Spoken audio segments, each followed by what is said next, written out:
Welcome to the Verdin Sports Show. I'm your host, Jacob Verdin. Got my guy G Sports with me. G, how was your weekend, man? How you feeling?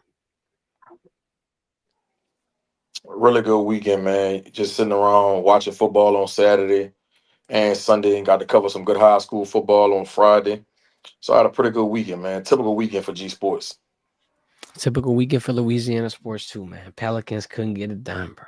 Then the Saints are the 1-7 or 1-8. I don't even know. I can't One keep and up with all. eight, I can't co- one and eight, and the Pels are 0-7. Gotta get you out there being a head coach, man. Come on. I know Willie Green on the hot seat right now. Louisiana gonna be doing a lot of searching for head coaches. I got a little bit of an update for y'all. College football level, the LSU level, of course, Hugh Freeze hit the road yesterday out of Auburn. Frank Wilson had a press conference today. A couple of interesting things that I want to pick your brain about, and then we'll move into our premature college football playoff rankings. Tomorrow, the committee will officially release their first set of rankings this season. We're gonna try to beat them to the punch. G, I think I got a couple up my sleeve that they ain't ready for. All right, first things first. Frank Wilson, the man in charge, the man with the plan. Michael Van Buren. There's an interesting talking point going around. The last two press conferences, we touched on it briefly, but I want to just elaborate a little more. They're talking about Michael Van Buren, the skill set he brings, how he can benefit the offense in multiple levels because now you can run, now you can open up the pass game, whether it be play action, any type of wrinkle or just element of success in the run game is going to benefit you in a lot of different ways, especially to look at the complementary defense side of things. If the offense can hold the ball, prevent the defense from rolling out, now at every single level, I feel like you have a team on the same page and playing toward one common goal. Because if you're just sitting here, G, running around trying to make things happen, beating a dead horse specifically with an offensive scheme that's not really working, it just kind of feels like the definition of insanity. And I mean, with LSU taking a different, step in a different direction, obviously Frank Wilson being promoted to interim head coach, Alex Atkins being the play caller, and then now you pair this, the fact that you could potentially see Michael Van Buren in a scheme where he's plugged and played for quarterback design runs, or he's just an extra benefit in the LSU's offense, which has already seen guys like Harlem Berry and Juwan Johnson step up to the plate and kind of take on more of a responsibility, if you will, in their roles. What do you think about this? Do you think this is a possibility of something LSU fans can see? Uh, and why do you think that they potentially waited this long to be able to bring this out? I think it's a real possibility that Michael Van Buren gets 10 to 12 snaps against Bama on this weekend. Go back to when Alex Atkins was calling the plays at Florida State. Who was his quarterback when they went undefeated? Jordan Travis. Jordan Travis and Michael Van Buren has similar skill sets. And I can see him bringing a little wrinkle to this LSU offense when they go to Tuscaloosa on Saturday. When it's going to be, no clue. Could be in the second quarter, could be in the first quarter. It might keep it in the chamber to the second half. We'll see. But I think you should anticipate Michael Van Buren having some type of impact on this game and having some packages for him. And I think that's gonna throw Bama off guard. You talk about not having film on Alex Atkins as it pertains to him using LSU's personnel. Yeah, you can go back and watch what he did at Florida State. But as it pertains to LSU, you don't know how he's going to use these guys, right? Right. Michael Van Buren, if he comes in the game, how do you prepare for that? I'm sure Kellen DeBoer and his staff might be going to look at some film from what he did at Mississippi State. Totally different offense. That was John Levy's offense. Very, very different from what Alex Atkins is going to do. So I'm excited to see Michael Van Buren get it implemented on in his offense on Saturday. And it's something I talked about in the summer and throughout fall camp. I've been feeling like Michael Van Buren had some packages throughout this season just to give these defensive coordinators something else to game plan for and to have a different dynamic brought to this offense. And I think he could bring a spark on Saturday when he do this. I agree because I mean, look, if you just keep doing the same old, the screens, the short game, the quick game, putting Garrett Nussmeier in a hero ball situation, I just don't think you have that much success. And then, look, I'm going to build off of another point as to why I think Frank Wilson is an underrated name for this job. He talked a little bit on the podium about how there's not a one person in this staff or in this room or in this building that's bigger than LSU. He talked about the fact that everybody is having open-ended conversations. They're all talking about criticism, what worked, what didn't work, how to get better. And the fact that you could not only listen to everybody in the room, make them all feel heard, but also have them be mature and like respectful enough to be able to take the criticism and actually apply it to make the entire team better. That speaks volumes of the control that he has and the positive impact that he's had. He even made a comment that said LSU this week is better than it's been because all the players are bought in. Everybody's feeling this. And I just want to talk to you from a standpoint of, what do you think Frank Wilson has to do to throw his name in the hat? We keep talking about winning 3-4, beating Alabama. I think there's a real possibility, though, that if LSU doesn't get somebody like Lane Kiffin and you're up shit creek without a paddle and you got to make a big decision and your top candidate isn't there or a Nick Saban isn't there, I really do think this is the name that you're going to see. And it might shock some people. You get about like a 50-50 split, G, online on reactions on this. Half of the people love it. Half of the people are kind of confused because there's not that much experience. But here's the experience. And you talk to it a little bit whenever you got to point it, but I want to double down on it. The fact that you're teaching through COVID or, coaching through COVID, there's sanctions, the hurricanes, multiple of them. Like, that's a bunch of adversity in a situation where things aren't going as planned. Like, you can even compare it to other coaches that have had similar problems, like a Lane Kiffin going to USC, not able to recruit everybody. Like, there's different chokeholds that can be put on a program, but the fact that you can keep pushing and keep charging and getting through it and see some type of success and put McNeese in a situation where they do win multiple games, have a double-digit win season years later. I guess my point is that if you really, with a fine-tooth comb, look through every destination Frank Wilson has been at, he's left a positive impact. And I feel like regardless of what happens with the final 4 to 5 games of the season, I think you'll see that here at LSU too. Regardless of who takes the job, I think the seeds that are being sowed and planted and just taken care of right now through the final November and December portion of this year, it's going to pay dividends. And I think Frank Wilson will have to be thanked because of it in the future. I couldn't agree with you anymore. And we talked about on the last episode, all these naysayers, when I put out that I thought that Frank Wilson should be heavily considered for this job, the first thing people want to throw up is he has a horrible head coaching record. But do y'all know, or did y'all do y'all research on what happened at UTSC and how he loved that program and how Coach Trailer gave Frank Wilson his flowers? Because when he took the job, all he had to do is just kind of like not mess it up and fine tune a couple things. But as far as the players he recruited there and the structure and the infrastructure he had in place, Coach Trailer was set up for a success.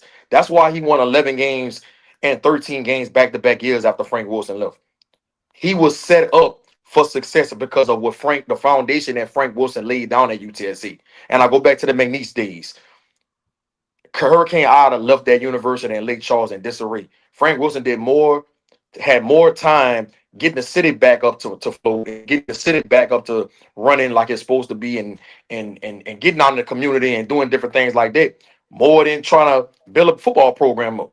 And so he was just at a disadvantage down there in Lake Charles at McNeese. But again, he has all the makeup to be the head coach at LSU. But we know we live in a results-based business. He's going to have to go at least 3-1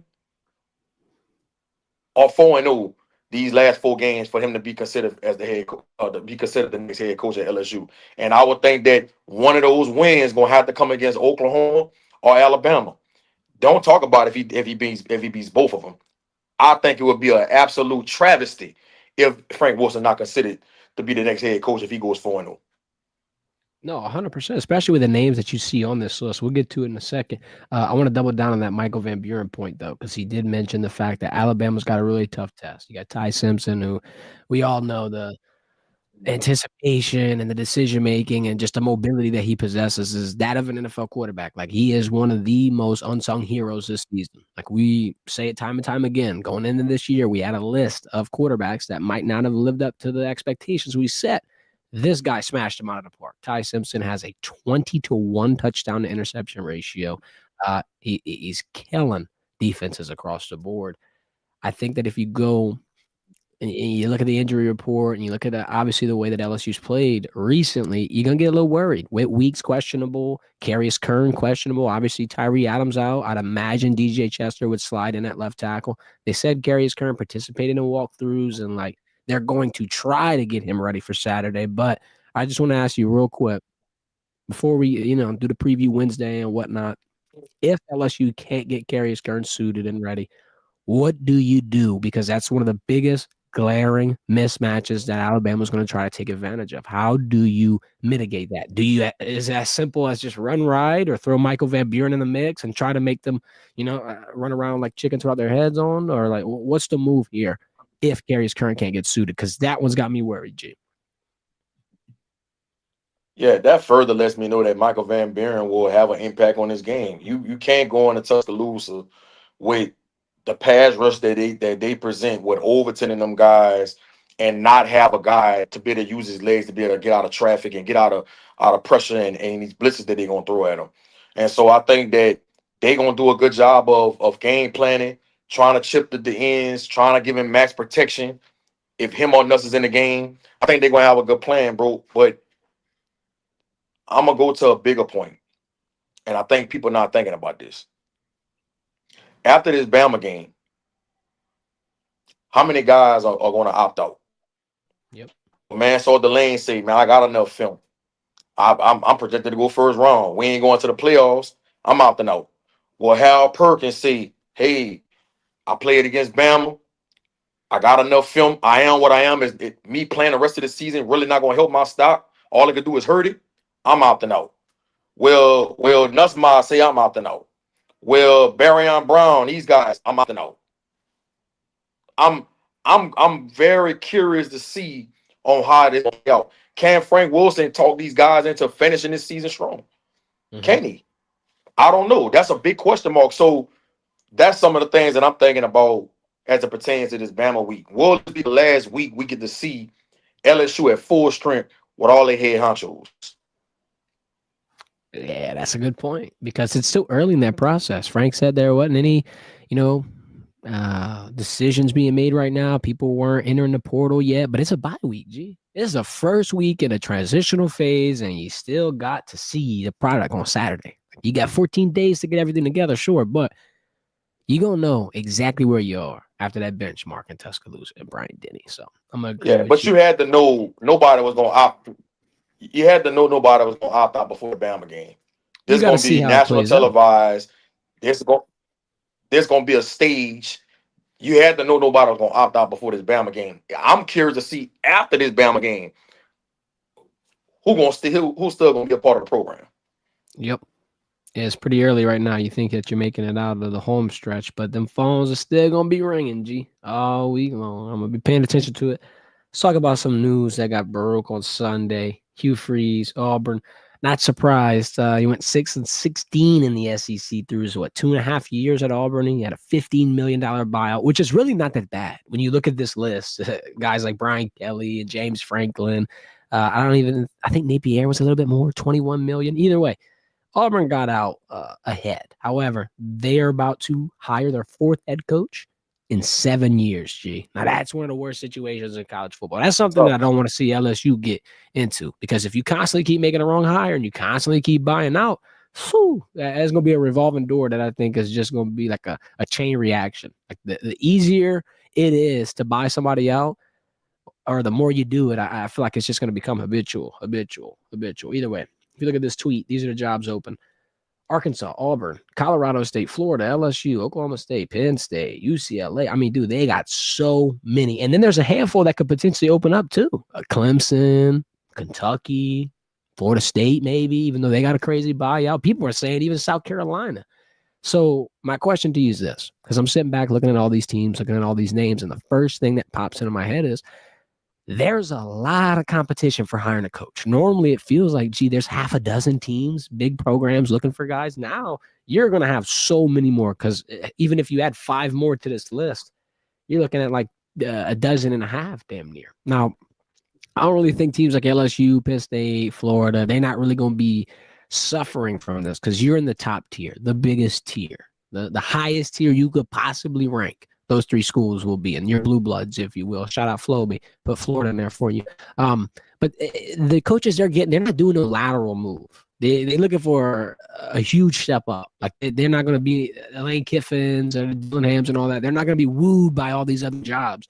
But how, if you're in Arkansas, if you're in Auburn, how do you prepare for this? Because you're kind of in the middle of like a damn whirlpool, if you will, for lack of a better comparison. Like I feel like they just get pushed around and they're just going with the current. They don't really know how to stop it. They just kind of free falling. It seems like it's a helpless situation.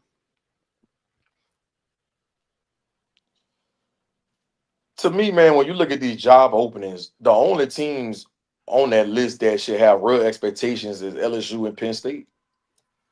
And that's just me being honest. Everybody else, you should just want to be competitive and every now and then make a run. For you to have any top and Florida, I'm sorry, Florida, Penn State, and LSU.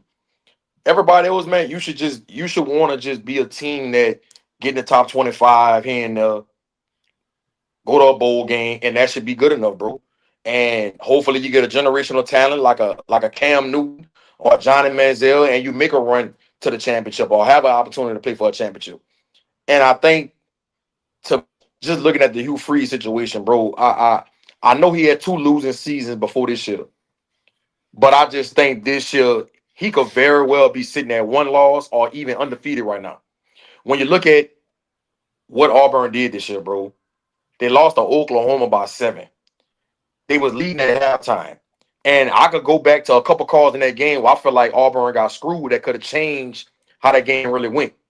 They lost to A&M by 6. You lost to Missouri by 6 in double overtime and led majority of the second half. They was leading Georgia at the half, end up losing by 10. That touchdown they took away from them right before halftime, I felt like that changed the complexion of the game. No telling. And they had another call in that game that happened. I feel like could have changed how that game went. Right? They lost to Kentucky by 7. That really was the backbreaker. You can't lose to Kentucky. They got a losing record. But I just think that this season for Auburn, it really could have went. It was like it really could have went either way. And we live in a results-based business, bro. I think if he don't have those 2 losing seasons before this year, I think he would have survived because I know a lot of people don't believe in moral victories, and I really don't. But I had to really pay attention to Auburn. I was saying before the season, they had one of the best rosters in the SEC, in my opinion. Mm-hmm. But I think the games I just named, a couple calls here and there, we talking about a different conversation right now. We talking about Auburn being in the 12-team playoff. And when you talk about LSU, Florida, and Penn State, I'm not going to talk about the other schools because we'll be here all day and tomorrow.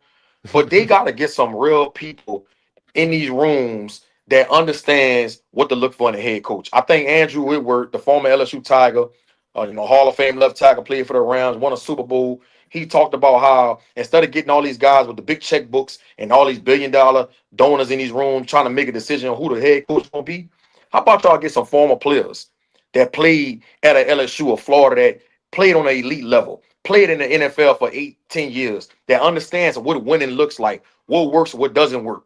You got to get some guys that really understand how this shit goes, bro. That's the only way you're going to make a sound decision. And I think sometimes when you talk about LSU and Florida and Penn State, they expect to win a championship every year. And that's just not going to happen, bro. It's just not going to happen. I think sometimes you got to be a little patient. A lot of shit got to go right for you to make a run to that championship game and get to that playoff, bro. A lot of shit got to go right. I'm not saying LSU should lower their standard and accept not being in the 12-team playoff. But what I'm saying, man, you got to look at the whole grand scheme of things. I look at Tony Elliott, the head coach at Virginia.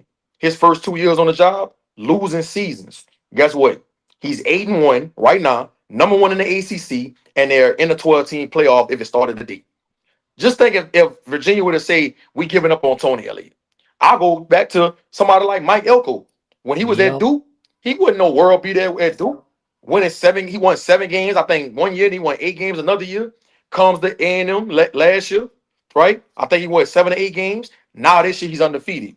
Stuff takes time, bro, and people got to be a little more patient. But I think if you do what Andrew Whitworth said, and you get former players or people that's been in leadership roles in winning organizations, whether it's the NFL or college, whether it was 10 years ago, 8 years ago, whatever, I think they could make better decisions when you start talking about picking up the right type of head coach. And you just want to be a revolving door because that's all they're going to do. They're just recycling coaches, recycling them.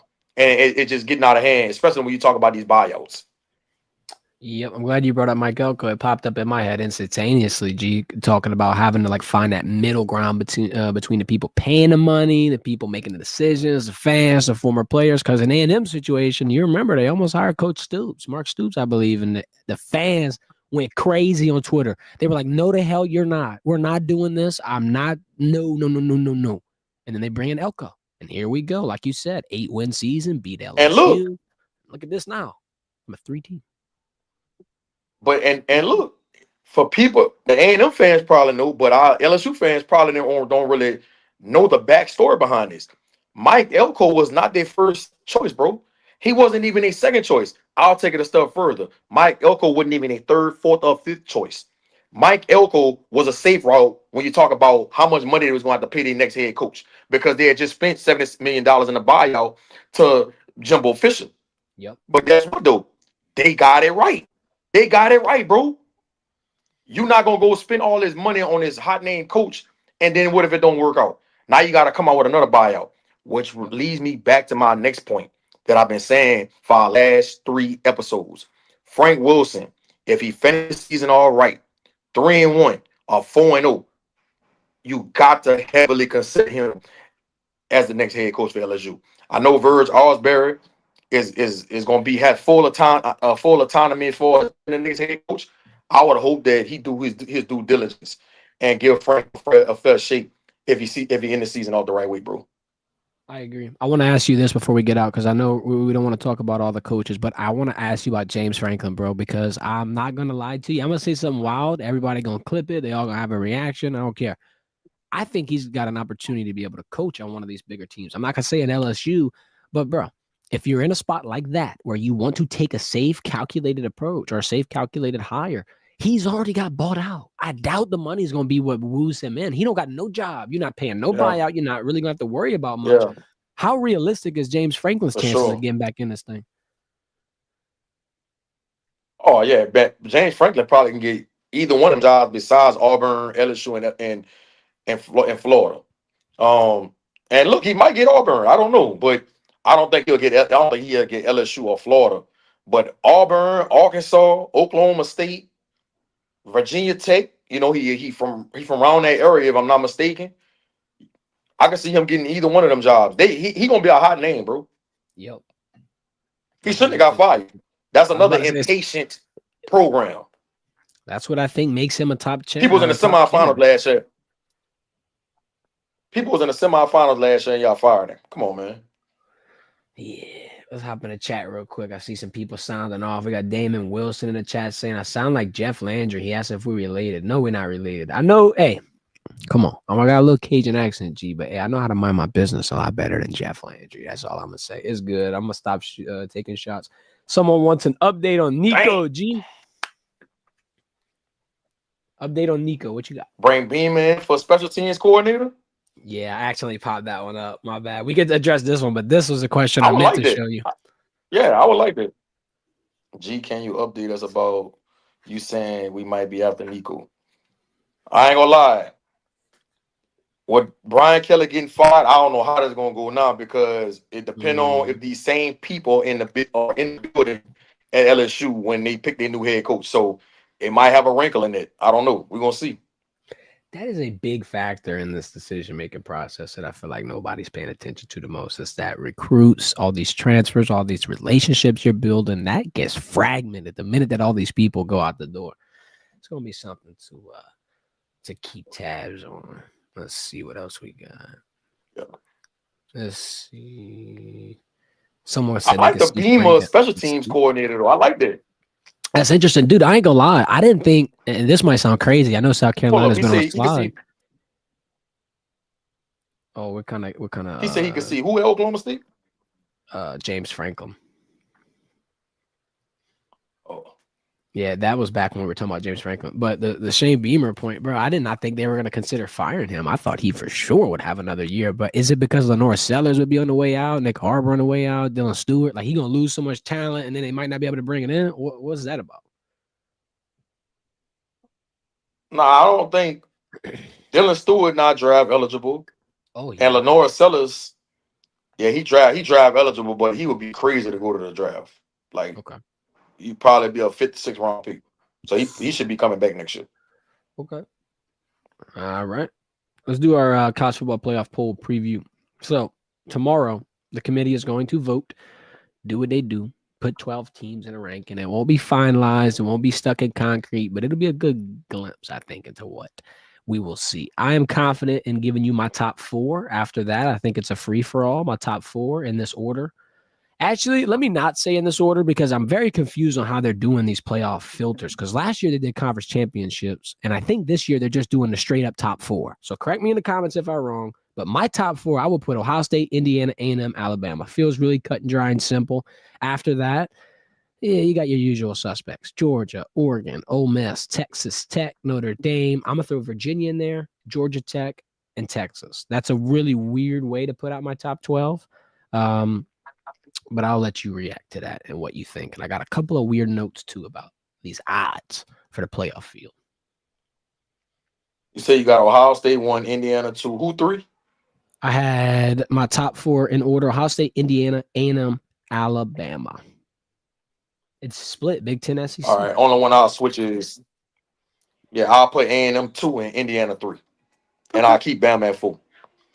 I want to point out these notes. So I'm looking at FanDuel. I'm looking at all kind of sports books in terms of odds because I know we're at that point where you kind of know what you got in a football team. But then again, there's some games left to be played. Here are your favorites to have a playoff berth, meaning they enter the playoff field at minus 1,000 or more: Alabama, Ole Miss, Indiana, A&M, Ohio State. So hats off to Ole Miss. They pretty much at this point have punched their ticket to the college football playoff, which now puts LSU fans in a little bit of a bind. I ain't gonna lie, because if Lane keeps winning, too soon.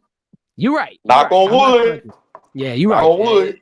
It's going to be interesting because if he keep winning, that's a tough decision to make. And then these are the others: Texas Tech minus 300, Georgia's minus 500, Notre Dame minus 340, Oregon minus 500, Texas Longhorns plus 170 after the victory over Vandy. Your conference champions, these are the favorites: Alabama for the SEC, Big 10, Ohio State, Big 12, Texas Tech, and the ACC, they got Duke. I'm going to disagree with the ACC. I think that is a wide open field. And I'm not even going to say it's Georgia Tech's because of what happened this past week. Louisville got a good opportunity for that one. Miami, bro, their odds dropped. They're like plus 3,000 for the ACC. That's over with. I'll disagree a little bit with the SEC too. I think Ohio State got the Big 10. I think Texas Tech got the Big 12. But the SEC, I got 2 sleepers that I don't think anybody's talking about. Georgia, been on that one. I think Georgia could slide and get in there. I think Ole Miss might have a sneaky shot. They just so much explosive. It feels like every team they play, they can hang 50 on. Many teams that give you that chance. So shout out Chambers because the D2 quarterback from Ferris State, I think it is, he impressing everybody in the country, dog. What's your reaction to those conference champions? The Bama, Ohio State, Texas Tech, Duke. You like that list, or who would you swap out? That's Vegas. No, I like that list, and I gotta harp on what you said, Trinidad Chambers. You know, I got to keep bringing this up because I had so many people coming for my hat when I talked about Trinidad Chambers. Gee, what are you talking about? This guy went to Ferris State. He's from a D2 school. How could you ever possibly think he could beat LSU in a game? Now everybody jumping on Trinidad Chambers bandwagon. Yep, man, Alex, look. I don't know. I think this was the first trivia winner ever, but this is the most uber optimistic LSU comment ever. He's saying 9-3 LSU could backdoor its way in the playoffs, but the ACC keeps beating up on each other. Listen, there's a lot of teams in the SEC, I think, that have an opportunity over LSU. Obviously, we can go off and rattle the favorites. You can say Alabama, A&M, Ole Miss, Georgia. I would throw Texas. I would throw Vandy. I would throw Oklahoma. I would throw so many teams over LSU, even if they win out. I know, I get it. You still would have it. You would beat, I think, the number 4, and then Oklahoma is like what? Right around that 12 range. So you would have some interesting wins. I don't think they got a chance at the playoffs. G, I'm sorry, and I hate to be negative. I know, knock on wood. I know. They would have to win out. They would have to win out. They would have to win out, and some type of way, a whole bunch of people start losing, and they get in the SEC championship and win. That's the only way. And that sounds like too much hypotheticals. It sounds like too much this going perfect, too much. I don't know. I'm not trying to say I don't believe, but I wouldn't put no stock in it. All right, I'm about to let you out, G, but I want you to have the floor for a second. Your soapbox moment for the Saints. Tyler Shuck, Kellen Moore saying, no. We're going to stick with Tyler Shuck. And then they went out there and they laid an egg. Let me go back and take a look at these statistics.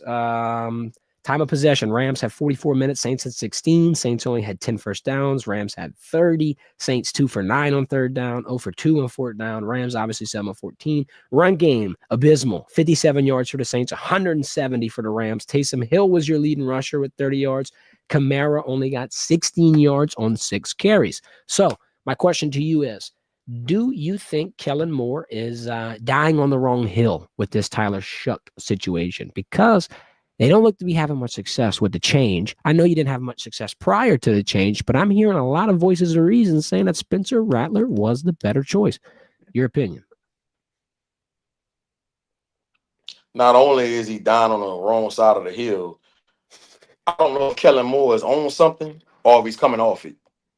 Because how can you think that Tyler Shuck gives you a better opportunity to win football games right now? Spencer Rattler, I gotta keep harping on it, bro. Spencer Rattler was playing some good football. Yeah, the Bears game, he played his best. God damn. I mean, sometimes salt look like sugar, bro. You know, you can't expect a second-year quarterback just to be perfect or have a good game throughout the whole 17 games, right? Pat Mahomes have a bad game sometimes. Josh Allen have a bad game sometimes. You bench him after one bad game. I just don't agree with it. And this just goes back to what I've been saying since they hired Kellen Moore. Spencer Rattler wouldn't go get a fresh sheet because that wasn't his guy. That was Dennis Allen's guy that we drafted. And he drafted Tyler Shaw. And he wants to prove that who he picked in the second round is worthy. And he wants to validate it. And all he's going to do is just turn the fan base against him. And it sucks because I'm a diehard Saints fan. And I hate to see our fans going through this. But I just think this is a bad decision. And it could set us back another 2 years, especially with the fact that we don't have a lot of talent around Tyler Shaw. You know what I mean? It's when you watch the Saints play, you just don't look at them and say, we got some really good players out there. You look at him and you say, oh, he's pretty good. Here and there. And that's just going to be the story of the rest of the season. But I think he made a bad decision with this. No, I agree. And to your point about losing the fans, you can't do that this early. And Louisiana fans, I feel like, are more fickle than most fans. You said last week LSU fans are comparable to Cowboys fans. I feel like every Louisiana fan is so passionate and so just embodied by the culture and Saints ball, or this is their Sunday, and it's everything for them. That you playing with a lot. You playing with some people's favorite pastime. Some people enjoy cooking dinner with their family. Some people enjoy, I don't know, gardening. Louisiana people, G, most of them just like football. If you can't play good football, shit bad. like you ain't doing nothing. This shit bad. This shit bad, and it has messed my Sunday fun days up. We got to get a shake back in, man. Packers pissed me off yesterday too. The Panthers beat us, so hey. We all in a bind, man. We all in a bind. It's all good. We're going to hop out of here. Come back Wednesday. I like us. No, you're right. You're right. I'm thankful for it. And then you got the Pelicans, too. Pelicans ain't win yet. Y'all combined for what? 1-15? It'll be interesting. All right, G. About to get out of here Wednesday. SEC Power Rankings, LSU versus Alabama prediction. And then we're going to react to what the College Football Playoff Committee did. Because tomorrow night, they drop them. Please go tune in. Appreciate everybody for watching the stream. Hit that thumbs up button. Go follow us on social media. And y'all have a good rest of your day.